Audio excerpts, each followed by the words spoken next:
Base करतो आपल्याला हे 3 बोटाचं अंतर सोडायचं आणि असं मार्किंग करायचं. बरं मार्किंग आलं ते मार्किंग खाली आलं. मार्किंग यासाठी केलं आहे की या गोलाच्या आतमध्ये 3 रंग टाकायचे. पहिला रंग त्या मार्किंगवर टाकला. दुसरा रंग टाकताना आधीच्या रंगांमध्ये थोडंसं त्याला मिक्स करून टाकलं.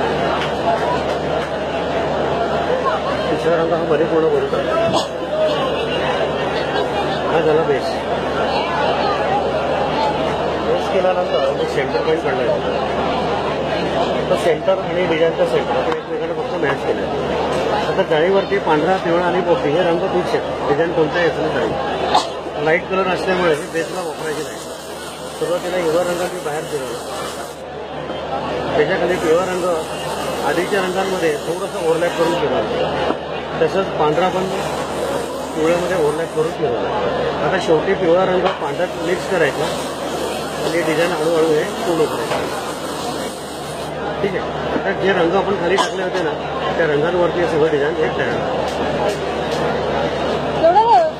ही पूर्ण प्रोसेस यात दिलेली आहे. रंग कोणती खाली टाकायची